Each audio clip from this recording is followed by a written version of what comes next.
Okay, we're going to begin. So here we are in the webinar, Managing Contract and Supply Chain Disruptions to Deliver Successful PV Projects in Africa. As you know, this year we faced a crisis that I don't think anyone had imagined that could happen or would happen through the world with this COVID-19, and it's sort of disrupted supply chains and economies everywhere. We are now in this webinar looking at not only this particular issue, because, the supply chains and contract fulfillments were always, a little bit tricky anyway in certain places, but we're looking also at how this is going to change things going forward and how, developers, EPCs, project owners, governments can still today make sure that those projects go on time and on budget.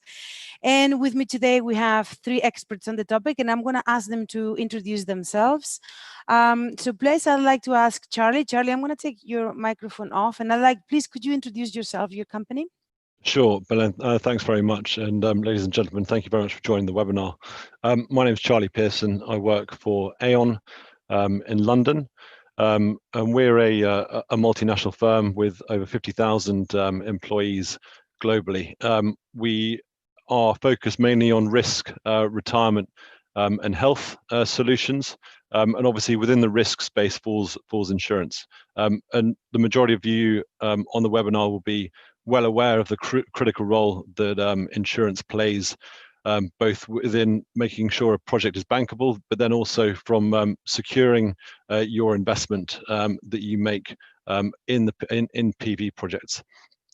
Personally, I've got 10 years of experience within the insurance market and have seen projects across Africa, across Latin America, and then obviously across Europe as well. Excellent. Thank you very much, Charlie. Charlie, you're joining today from London. Is that correct? That's correct. Yeah. Sunny London for once. Sunny London. Sunny Madrid here as well, all from home, by the way. You guys probably should stay at home too if you can. Right. Next, I'd like to ask Heine to introduce yourself. I'm going to mute your microphone, Heine, so that you can do that. Hang on. No, I can't. You have to do it yourself. There you go. Hey, everybody. I'm Heine Low from Johannesburg, South Africa. Senior Key Account Manager for Longi Solar.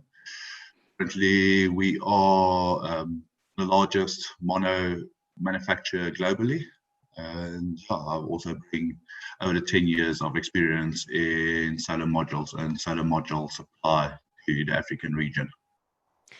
Thank you very much, Heine. Heine, sorry, the pronunciation. This is the problem with Spanish speakers. Where are you joining from today? You say Joburg, right? Johannesburg, South Africa, correct. Yeah. Excellent. Okay. So last but certainly not least, I'd like to ask Kevin to introduce yourself. Let me see if I cannot unmute your microphone either. There we go, Kevin. Hi, Belen. Thank you very much. And good morning and good afternoon to those attendees wherever you are in the world. So my name's Kevin Robinson. I'm speaking to you today from a very cold and wet Cape Town. So very unusual that London is nice and sunny and Cape Town is cold and wet, but there you have it. The new normal, I guess. With climate change. I'm electrical engineer by training. I've got background in telecommunications, military, and avionics. And for the past, 12 years, I've been working mostly in the module manufacturing business. Recently starting to do consulting work to SolarEdge, inverter manufacturing company. So based working in the South African market. And I'm also working as an advisor to, well, it's not a paid role, but it's an advisory role to the African Solar Energy Association, AFSIA. Excellent. Well, thank you very much to the three of you. And I can see there are so many people from so many different places. Have you seen? We have India, we have Iraq, we have Ethiopia, Lebanon, Sierra Leone, London, of course, and the UK. We have Tanzania. We have some people from Spain, Morocco, Lagos, Nigeria, Algeria. So thank you very much for joining us today. I haven't said everyone.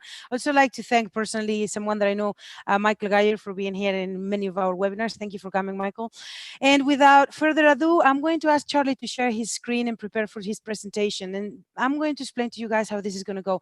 It's really simple for those of you that have been in other webinars that we've done. Okay. So what we're going to do is 3 presentations. We'll have Charlie, Heino, and then Kevin. And then we'll take the questions at the end. You can send the questions to the Q&A box, which is at the bottom in your toolbox. Don't use the chat because they get lost in all of the other chatter. But if you send it through the Q&A, we'll go with it. And these guys, they've said that they'll even answer by text. I can see, Charlie, that you're ready, but just one more thing, just to remind people, we're recording this webinar, okay? And you will have access to the materials. We will send them to you through an email. And without further ado, please, Charlie, go ahead and give us your presentation. Sure, thanks very much, Belen. So in essence, I sit within the infrastructure practice group within Aon, and we have a series of specialists that deliver solutions, diligence and risk advisory services, which we aim to deliver qualitative and quantitative insight across a range of risk categories. And so in the presentation, I'm going to give you a bit of an understanding and an overview of the division that I sit within, what our kind of client focus is, pertinent to this, what our kind of African network coverage is, and then how we effectively deliver project support to financial sponsors, to lenders, and to EPC contractors and developers. I'm also going to touch towards the end of how we see the impact of COVID-19, but then also kind of pertinent for everyone is what the impact is on the insurance market, because more and more insurance costs are becoming an increased line item when it comes to actually cost expenditure and capital expenditure when it comes to developing solar PV. So what do we bring? Well, we've got 17 gigawatts of solar project experience. We've got a network of over 200 power specialists, and this covers both conventional and renewable power. We place over $1 billion of infrastructure premium into the market. We've got M&A specialists who focus on secondary market transactions, but critically, we're not just insurance practitioners. We've got people who have joined from PwC, from rating agencies. We've got IP specialists, cyber specialists. So we're kind of multifaceted. And so we'd like to think that in essence, that when a client comes to us with a project, no matter at what stage it is, we can deliver solutions to them. So in terms of our client focus, effectively what we try to do is deliver advisory services and combine these with insurance-backed capital solutions to assist equity sponsors and also lenders in realizing investment objectives. So the slide that you can see in front of you really focuses on our approach, and which is around the sort of securing investments. And we do this by gaining deeper deal insight, and that what we aim to do is provide project sponsors with enhanced returns when they come to exit the actual project. So on the left hand side, this really covers off what you would probably see as the core Aon services. So that's risk and insurance, cybersecurity, human capital, so the actual individuals who are part of the project team, and then lenders advisory as well. Now, within that, there's a number of risk transfer solutions for both the known and unknown risks. And then we go on to a little bit more of the fruity stuff, which is the kind of balance sheet and capital optimization. We're not going to cover that as part of this, but what we're really going to focus on is risk and insurance, and then the kind of consultancy side of the business that I work in. So in terms of our presence on the African continent and where we cover, just to give a bit of an overview, the map in front of you in red highlights the owned operations that Aon has. A couple of years ago, Aon took a decision to divest some of its operations. That was a management decision, and then these are now sort of run by a number of correspondents. The critical message that I'd like to get across here really is the fact that even though there are a number of countries that Aon does not have owned operations, we are able to deploy capability and also deploy our technical expertise in risk and insurance right across the continent. And so how do we do this, and then really how do you engage with us? So what what we do is essentially break down the advisory risk transfer and transaction solutions that we provide along the project life cycle into several different phases. Critical for this and for this presentation is around the project launch area, because when it comes to supply chain risk management and understanding risk allocation, insurability, and the extent of cover that could be available for projects, we like to get involved right at the very earliest stage, kind of at the project launch. And this is where we can effectively deliver the best capability. And the reason I say that is because risk allocation within contracts is incredibly pertinent. And so if you're a project sponsor, if you're an EPC contractor, it's understanding right from the get-go who bears the risk, and then also within that, whether the contract party that is to bear that risk has the capital position to be able to meet any damages that are due to, say, a supply chain disruption. What we're not going to do now is go through every single one of these different aspects, but what I will cover off is the next sort of element, which is the review of the contractual framework, the concession agreement, and the offtake. So within this phase, what we try to do is work with all the different project parties, representing obviously our main client, which tends to be the project sponsor, and then provide insurance insight, and then also contractual expertise when it comes to drafting various different clauses within the contracts to make sure that the indemnity provisions are correct and that the risk is allocated correctly. So in terms of risk management, we have about 1,600 people who sit within our consultancy business, and fundamentally, I don't think anyone will underestimate the importance of risk management for business optimization. I'll pick a couple of these, but effectively, making sure that there's a proactive risk management process will always enable companies and projects to seize and achieve opportunities. And those organizations, which we're all aware of, that have robust risk management, will typically have stronger cash flow positions. And that's right at the kind of project outset phase, right when the project launches, right through to project completion. The entities that engage with us tend to rely quite heavily upon Aon's expertise in terms of benchmarking and providing understanding outside of obviously the technical side, which people like Heino and Kevin have. But what we do have with that sort of 17 gigawatts of solar experience is a large number or a huge amount of information and data that we have gathered from project experience across the globe, that allows us to provide a kind of softer insight, ensuring that whether it be the risk management division, whether it be the financial team, whoever it is taking account of risk management and making sure that that a risk management approach drives people's approach to supply chain risk management, but then also to successful delivery of a project. So coming swiftly on to supply chain risk management. Now, obviously, we live in a complex global risk environment, and risk managers are increasingly playing a vital role in helping organizations understand, prioritize, and then manage the critical exposures affecting operations and supply chains. Now, obviously, within the solar industry, you have a large number of vertically integrated companies. The importance of China within the supply chain should not be underestimated. It's a huge strength and has led obviously to the ever increasing decrease of the cost of solar power. But obviously what has been born out of that is a huge reliance upon sort of single source manufacturing.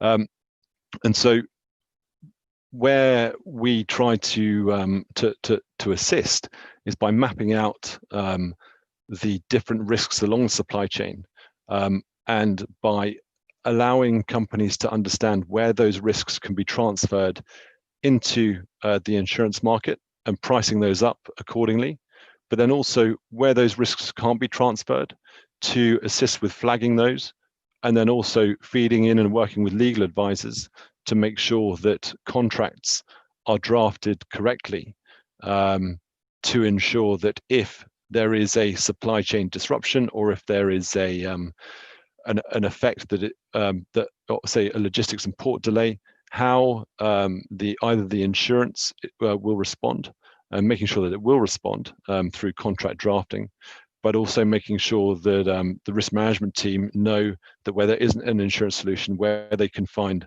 other remedy. And so the kind of graphic below shows shows the number of different risks that will face a project. Specifically, if we look at kind of property risks, and then also under that really construction risks, you can see that it's fairly heavily weighted. A lot of the focus by risk management teams tends to be on the kind of physical aspects of risks associated with supply chains. But then critically, what we try to do, and working with colleagues in the credit insurance market, is look at supplier solvency.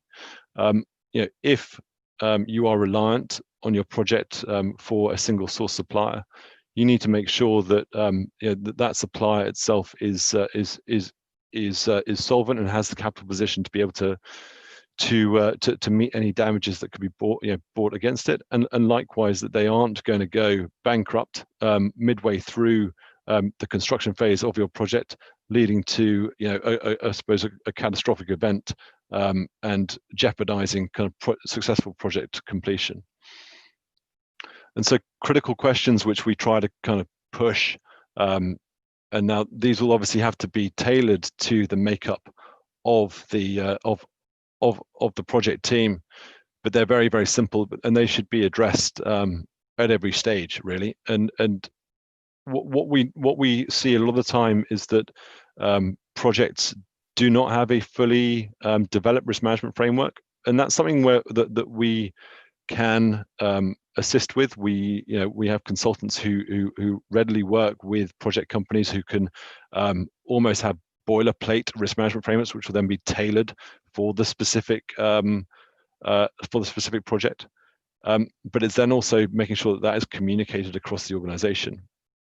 And feeding that into the kind of strategic decision making of the project is critical. So it's also understanding what the kind of quantity, or what the quantitative and qualitative assessment will be on the severity of an impact that arises from an extreme event.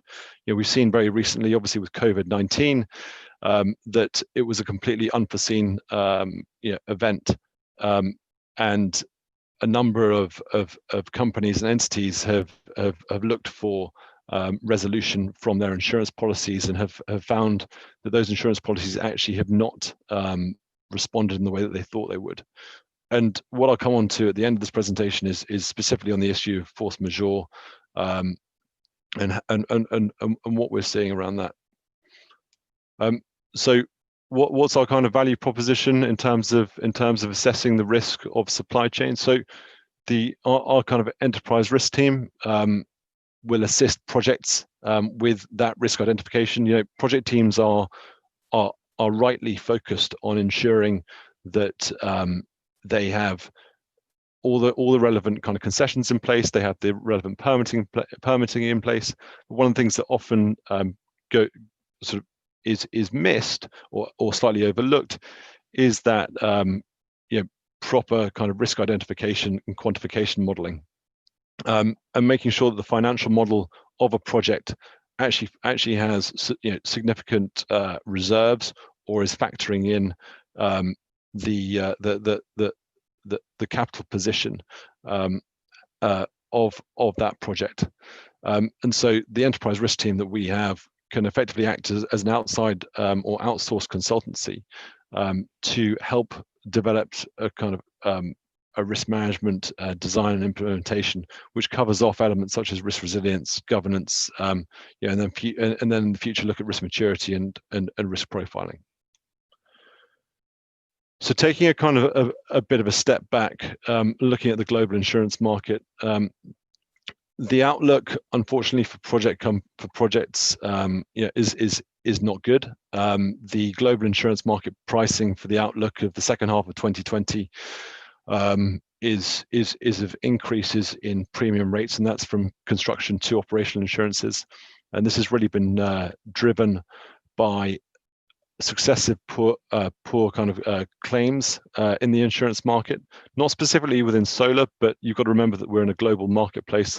A lot of the insurance capacity comes back to London or goes to Bermuda or goes to Singapore. And so the global effects of natural catastrophe events means that there is a restriction in that capacity, which will leave, a sort of pressure being applied on out of warranty wind, solar coverage. We expect that to kind of remain stable, but critically, what we are trying to educate our clients to do is to make sure that they are presenting information as early as possible to us and involving us as early as possible, so that we can make a best representation of that to the insurance market. And the insurance market at the moment is in a mindset where they will not underwrite risks, where they do not have full sort of information and view of risk. And that really kind of goes to the heart of the supply chain as well. Typically, you would have been able to see extensions for supplier and customers. Those just are not being given at the moment. And likewise, there had been previous extensions for increased costs due to infectious disease. I can say with fair certainty that those will not be given in the future. And so, just lastly, and it was a question that Kevin raised previously to me, was around what the impact of COVID-19 kind of is. And I hope that this will address a number of the questions that will come through. But basically, business interruption insurance, a lot of clients have looked to claim against business interruption due to COVID-19. Critically, for business interruption insurance to be triggered, there needs to be a physical damage event.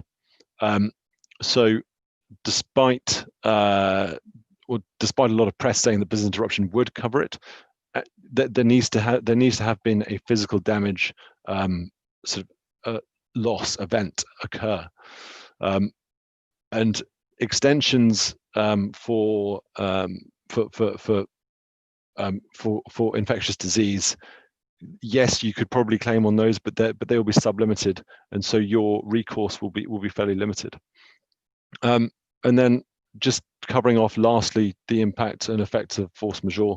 Force majeure has been declared by a number of my clients, and what we've actually seen is rather than a full-blown force majeure event being triggered, is there has been a discussion about whether they can declare it, and actually we've seen a lot of resolution. So both parties involved in construction projects actually having a dialogue and finding consensus, rather than trying to claim liquidated damages or declare force majeure and walking away from the project.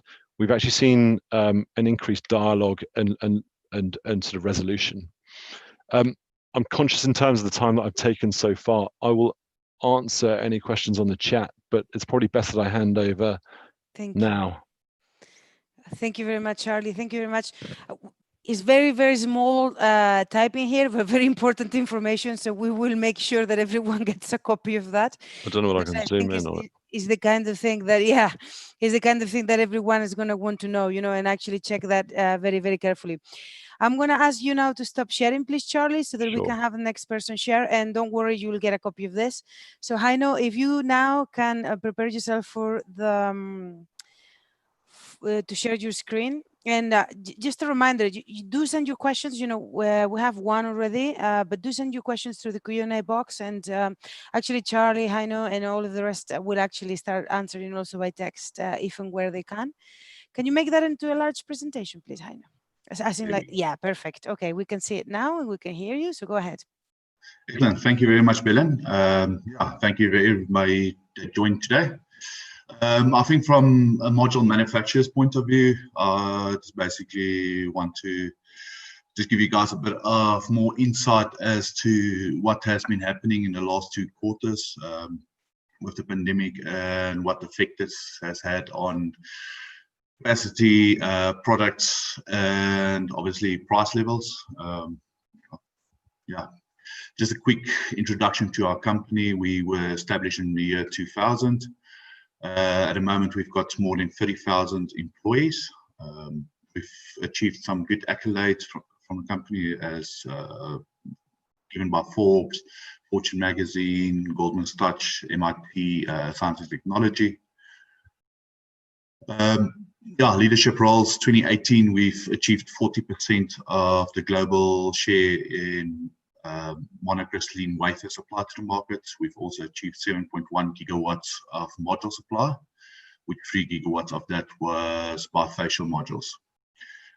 In terms of product supply, the accolades we've gotten there is from Bloomberg, Photon, and VTech, very highly rated third-party companies. Yeah, Longi is a tier 1 module manufacturer. Currently, we are second on the list in terms of production capacity. On the Ultimate Z score, we also most financially stable company. I think that's very key important role at the moment is financially stable companies. I think a lot of the smaller companies, module manufacturers, will struggle through the COVID time as we see to reduction in sales. Through this difficult times, Longi also maintained their AAA bankability with PVTech. So we are still the only module manufacturer with AAA financial stability. In terms of the manufacturing capacity on a global scale, I think in Q1 we saw the virus spread in China first, and with China taking 2 weeks in shutdown, basically we saw a bit of panic buying from local markets. But there was a bit of a surge in order taking in Q1. In Q2, we saw a lot more of the global markets going under lockdown and restrictions in policies to trade and install local markets. This has caused some disruption in local markets, where obviously in Q1 modules was ordered, Q2 stock arrived at ports, and no projects to go to. So good thing is the Chinese are still planning to increase production capacity for 2020 by 60%. Of the global markets, 30% of the global market will still be consumed by China. We're still seeing China plans to do 33 to 45 gigawatts installs this year. There has been a bit of a slowdown in Q1 and Q2 for this. We are expecting a bit of a ramp up in Q3, Q4 to orders. On a global scale, we are expecting 18% drop in global orders. Instead of 129 gigawatts, we are expecting 106 gigawatts completed by end of 2020. In terms of what's expected from manufacturers for this year, I think since last year already, a lot of the manufacturers have moved over to mono PERC. We expect by the end of this year that 80% of all wafer production would be mono PERC modules. In terms of modules, we're also seeing a lot more manufacturers bringing out 500 watt plus modules. Longi will also release a new module, HIMO 5, in end of May, early June. In terms of wafers that's currently mostly supplied to the market, we're seeing a lot of more people moving to G1 wafers and M6 wafers. So I think that will be major supply coming forward.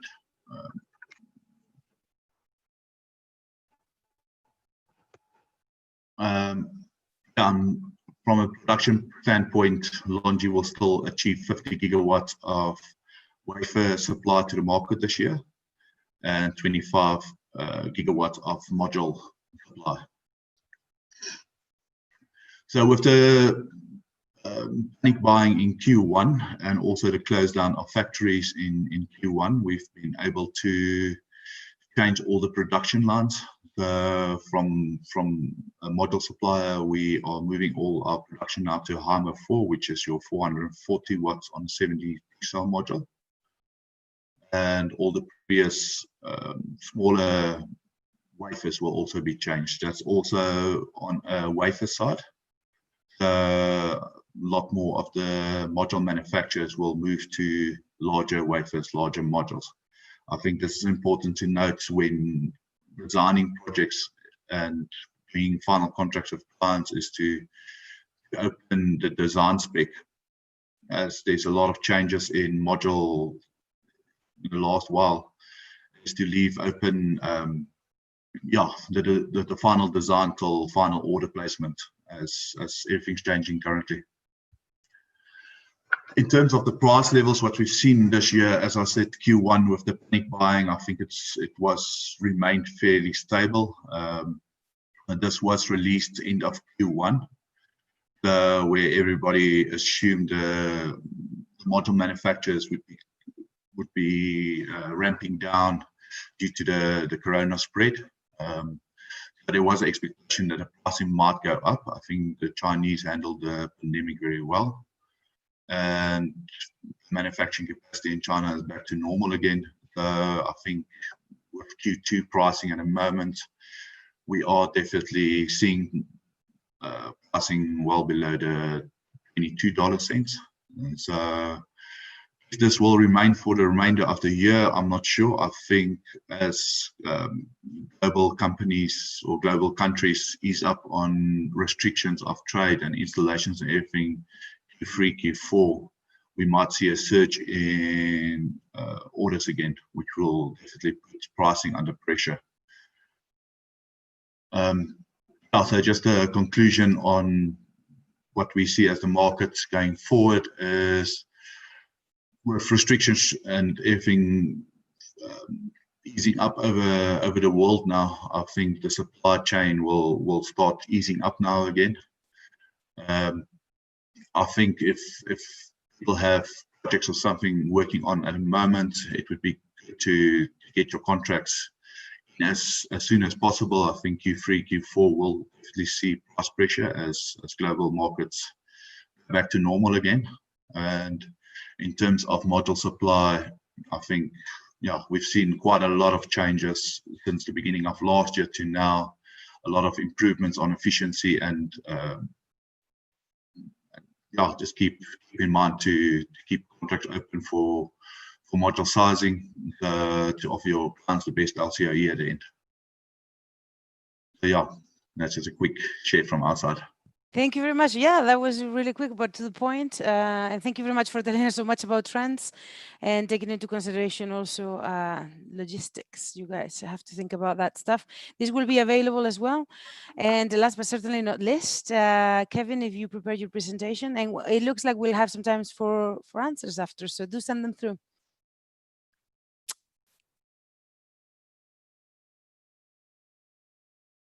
We can't hear you, Kevin. Can you try again and see? Because you're unmuted in the system, but... There we go. Now we can. Yes, perfect. Yeah, so like I said, thanks, Belen and Heino and Charlie for those insights. I think from my point of view, it's always interesting how the attitude towards risk is always so or at least insurance has always been so, the guys are so adverse to it until they need to claim. So thanks, Charlie, for those insights. I thought it was really, really interesting. So a little bit about AFCIA. AFCIA Solar is an organization that was started about 1.5 years ago. And the aim of AFCIA is really to help and to drive business, the growth of the solar market in the African context. So the head office of AFCIA is in Kigali in Rwanda, a number of advisors throughout Africa who try and support the organization on a voluntary basis.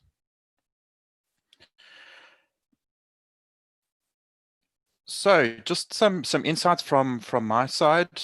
Charlie and Heino have also sort of touched on these topics as well.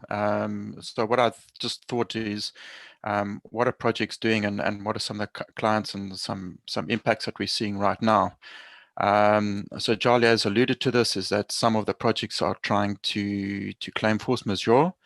We've also seen, for example, in Eskom in South Africa, where they wanted to curtail wind farms by imposing the force majeure clause. They haven't been too successful in that at the moment, but it is a consideration going forward. And I think that in the future there needs to be a lot more focus on these type of clauses, expanding the clauses and expanding on what are the type of things that on a back-to-back basis with the offtake agreements, the construction agreements, how to build that in so there is a little bit of a resilience around these type of events.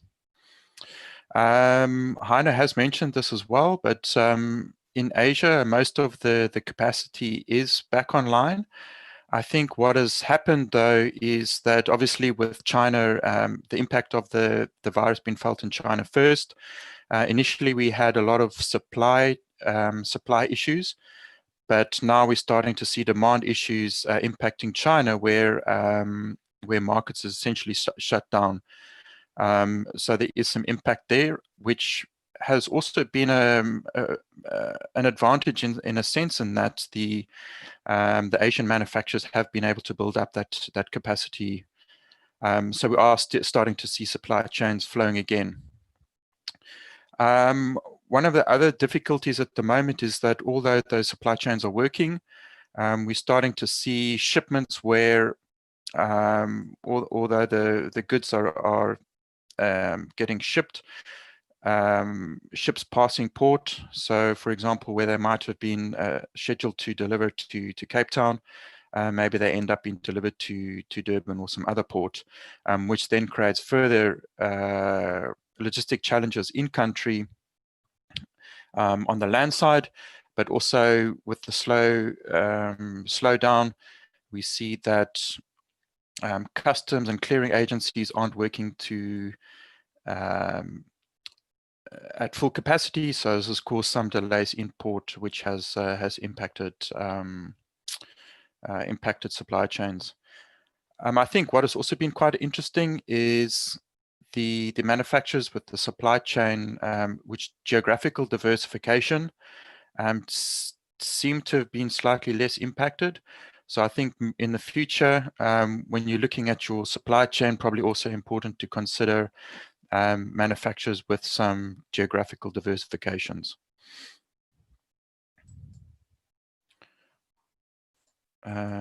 Sorry.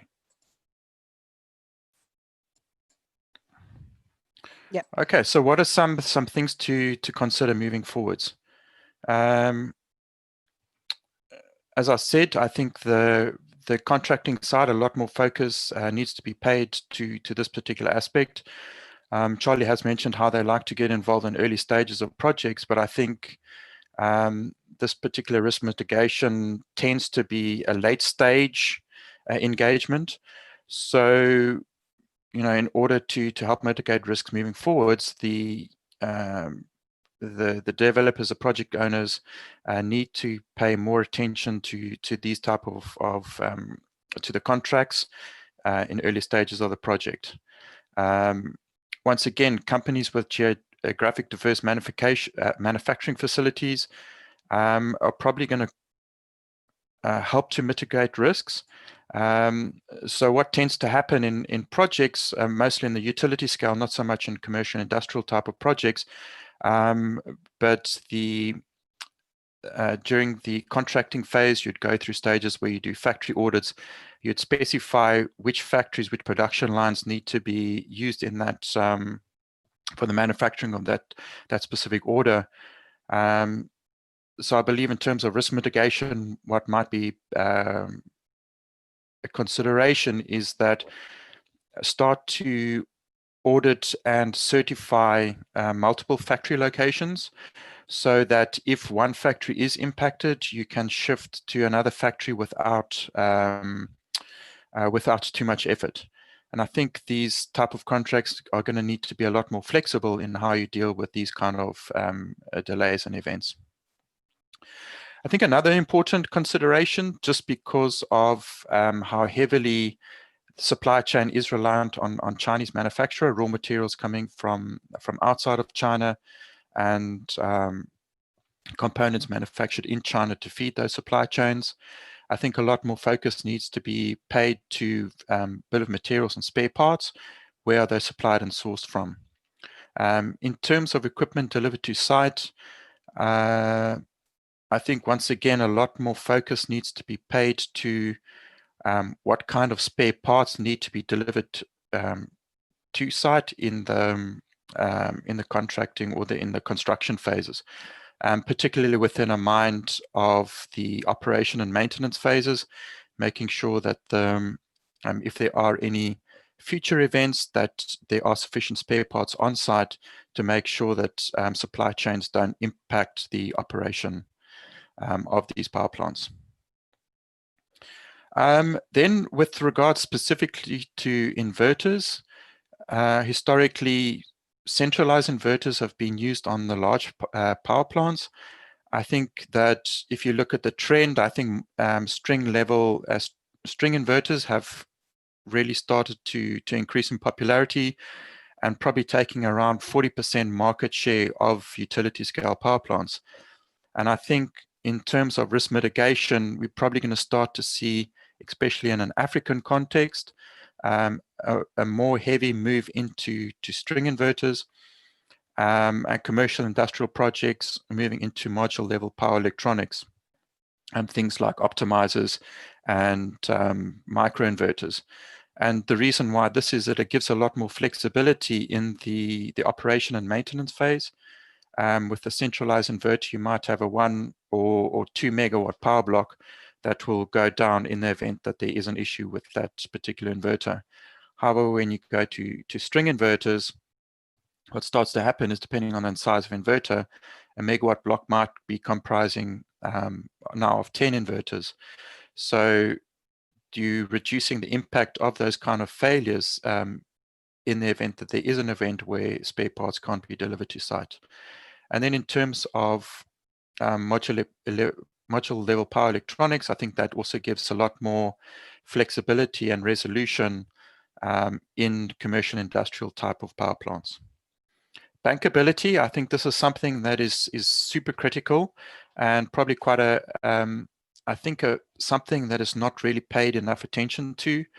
So we see quite a lot of focus on labels like tier 1 type of manufacturers. But if you start to delve into the financial of the company, certainly there are companies that are a lot stronger than others. So I think it's starting to become more and more important to consider bankability.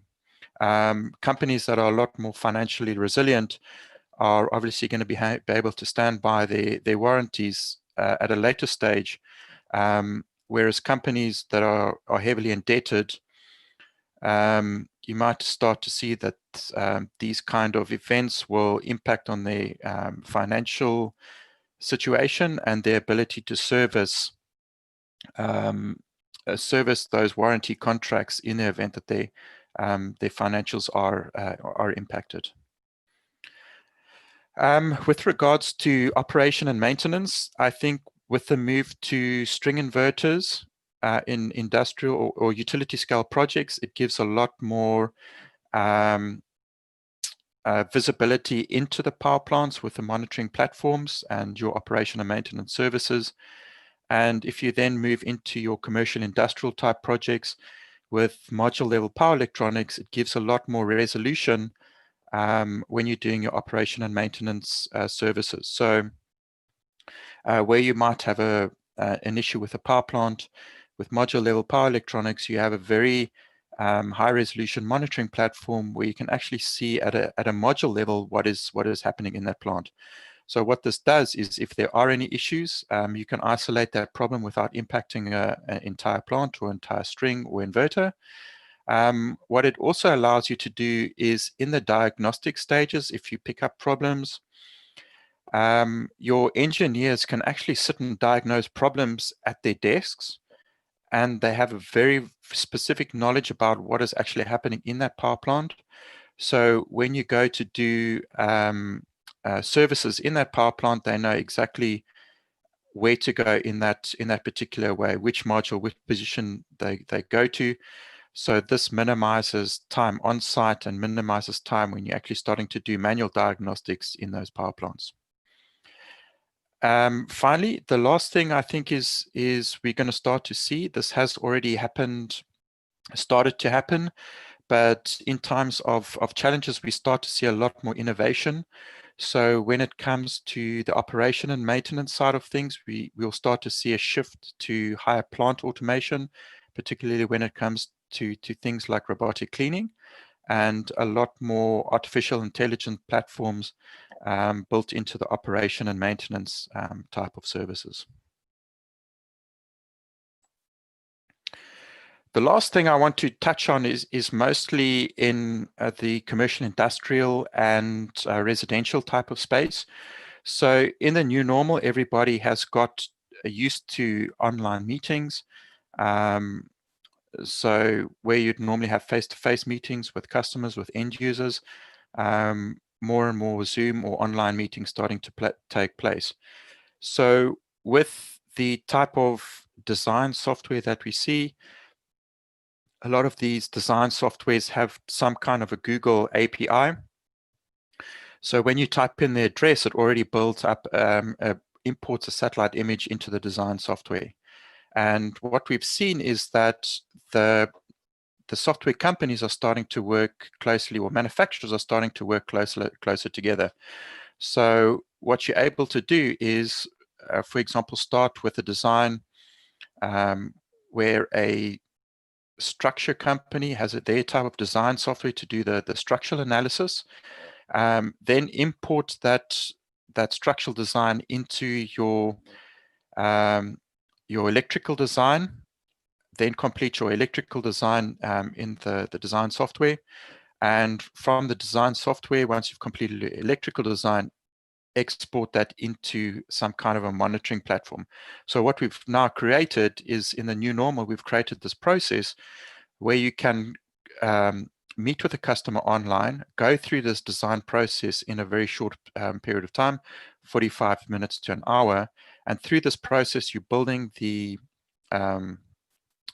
relationship with the customer that you'd normally do in a face-to-face meeting. So automating this process has now created a value proposition rather than meeting the client within a 45 to an hour meeting. You actually have a design sitting on their desk, followed up probably with a sales proposal within a short period of time.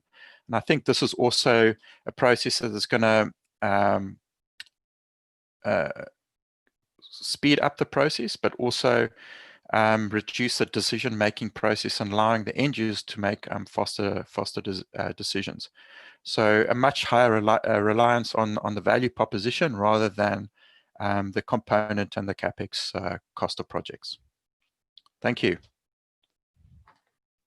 Thank you very much, Kevin. So we've gone through a lot of topics here today, and I think it's important to recognize that this is a very complex situation, you know. Let me just take that off so that we can see. We have a few questions, and I'd like to go into them. I'd just like to ask you a question. You know, we're talking about Africa as if it was like one unified, and of course it isn't. You know, different countries have different difficulties, and in many countries, we might be in the situation where this problem is going to be prolonged over time. There's been talks of, you know, famines in certain areas. You know, it seems like the more remote the places. So I suppose my question really to you is, like, as a developer, you know, you could be in such different places. You know, in Africa, what would be your advice in terms of making sure to stay in budget and in time, you know, in your project, you know, whatever it is. And it could be like in many different places. I don't know if anyone can just, it's a bit general, but I just like, what would be like your first advice? I'm going to open all of your actually I can't. You guys have to mute yourselves, Charlie, as well. If we go through there, then I will go through those questions. I don't know, because there are places it's not the same, you know, one place than another. So I don't know if you guys want to give some general, I don't know, ideas of what should people focus on. I think that is such a complex answer, and I think you can take hours to answer that. Yeah, geez, I don't know. So I think in terms of what it has highlighted is how much inequality there is in Africa, from a social, economic, and access to access to services and the economy. So I think what this has really highlighted is that I think it's an enabler for renewable energy. So a move more to a decentralized type of approach. We're going to see a lot more penetration in particularly distributed generation, rural electrification with solar and micro wind projects. We're going to see a lot more embedded generation projects, and possibly even the rise of wind storage in an African context, which is going to give, I think the biggest concern is resilience around grid operators. So with the embedded generation and the solar assets, it gives a lot more resilience and less reliance on utilities to supply services. And this is a good tip already. I mean, yeah, and once you provide these energy services to rural communities, what you start to see as well is a lot more access to other services such as healthcare, to the economy, and to education. What I've noticed is a lot of the IFIs, the international finance institutions, are like tagging along like COVID packages for governments that are in line not only with like certain health investments, but also with renewable energy investments. So I'm hoping that some of that we see seeping through, you know, in countries where maybe right now there's not a lot of renewable energy. But I was just wondering, you know, whether this is the general consensus throughout the continent, because it might not be. Okay, so let's go with the questions. Let's give Kevin a little rest, because, you know, you've just been talking. So there was a question for you, Charlie, that you've also marked here. Actually, you've got two questions from SE for All. Yep. It says, the majority of the discussion has focused on utility scale solar, but I'm also thinking from an energy access perspective. That's correct. This is just what Kevin was saying. For enterprises operating at smaller scale with mini and microgrids and SHS distributors, and have the supply chain disruptions due to the reliance of Chinese manufactured products, make the case for localizing more of the PV value chain in Africa. I love optimists, you know, like people who see everything as an opportunity. So what do you guys think about this?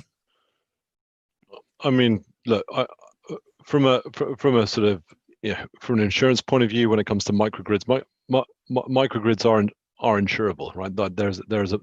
There are markets that will underwrite them, and so look, we are absolutely seeing a trend to decentralize, move away from utility scale projects, or let me put it another way, an increase in microgrids.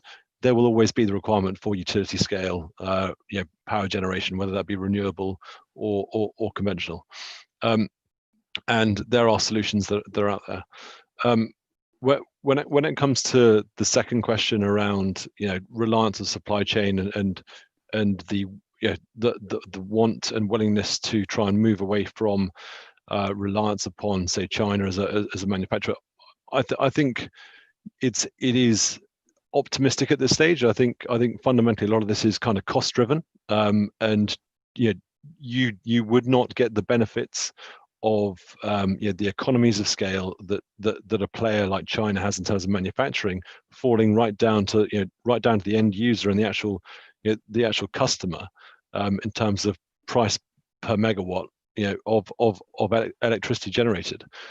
So for the foreseeable, it is going to continue to be a sort of Chinese dominated, market.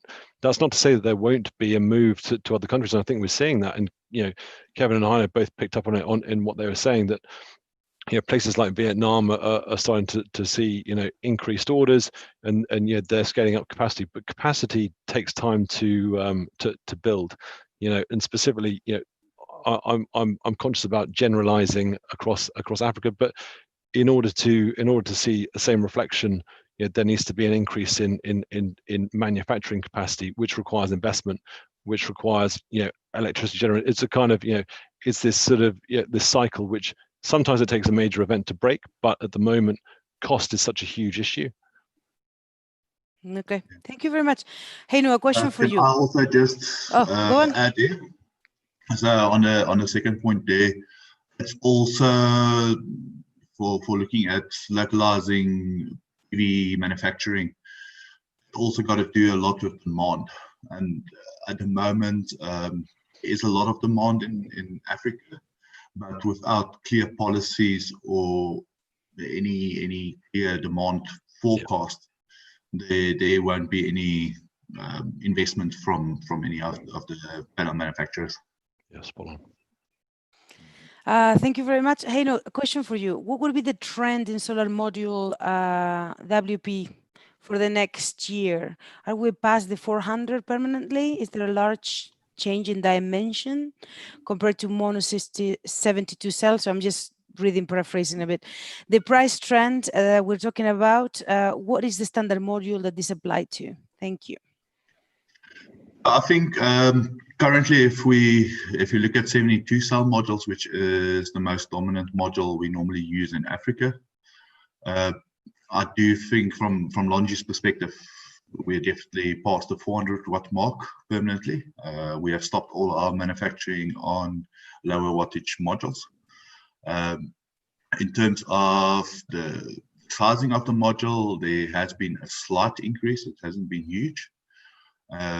But where the most improvement is on the efficiency of the product coming out of the wafers at the moment. So there's always it's a bit of a balance when designing new modules. It's also to understand what factory can upgrade to. So it's very easy to say let's move to 500 watt modules, let's move to 600 watt modules. Obviously, right through the manufacturing from the wafer side, right to the in module from glass perspective to the frames, robustness of the module, everything has to be considered when launching new modules. So yes, I do think the 400 watt mark is something of the past, and we'll see where the rest of the year takes us. But at the moment, it looks very promising for maybe 500 watt modules to become the norm in the future. Yeah, I had heard about the 500. I think you guys have a launch soon, right? At the moment, they're talking end May, early June launch. That will be up to 550 watt modules, and we will have 10 gigawatts of manufacturing capacity towards that. Excellent. All right, so Kevin, there is a few questions here that you'd like to answer. So I don't know if you want to just pick one another or do a general try and answer as many as possible in one answer if you can. I'm asking you to do many impossible things today. We can't hear you again. I don't know what happened. Maybe it's the phone? Yeah, perfect. Yeah, we can hear you. I've got a mute on my microphone, so I keep turning. It happens to all of us, don't worry about it. It's like technology. We're learning, right? This is like the new normality. Yeah. So, okay. So I'm going to answer this question. This question was, I'm sorry, there's a number there. It's no specific name, but the fact of emphasizing the importance of bankability and the credit of long-term warranties, or credibility of long-term warranties, and then looking at back-to-back performance warranties, buying insurance. Do you think this will happen more and more in the future? I think that's a great question, and I think that warranties are something that is quite often very misunderstood. I think that the other thing is what we quite, okay, I'm talking about now from a module manufacturer's perspective now. There's a lot of third-party insurances that offer performance guarantees. The real issue is understanding the warranty contract, because it's they do tend to be a little bit vague, and there are even if you're buying third-party insurances, it's important to understand that because a lot of the insurances will only cover certain events and under very specific conditions. So I have had instances in the past where the manufacturers would like to replace modules under a certain in a certain way. There was a warranty that was requested. The modules were requested to be replaced, and in that particular contract, the manufacturer had the ability to choose to replace, repair, or add additional modules, or offer financial compensation. And in that instance, what they wanted to do was to offer a repair of the modules. It was quite a technical process, but there was a lot of fighting around that. It wasn't underwritten by third-party insurance, and basically through an arbitration process, due to the financial stability of the particular company, they were actually able to negotiate a amicable agreement to replace those modules, which strictly speaking wasn't under the warranty condition. However, I have seen other manufacturers in exactly the same condition where they've either just walked away from the problem, or they choose to repair those modules under that particular. So I think choosing the right supplier and the insurance and the warranties is super, super critical. And I think it's very, very important to understand those contracts before you sign the final purchase agreements.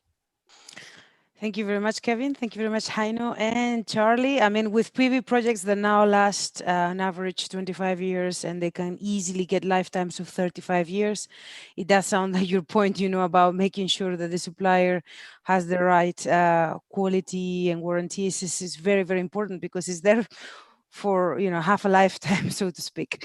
So I'd like to just thank everyone who's in the audience there for being here with us, and to Kevin, of course, and Heino and Charlie for all of your know-how.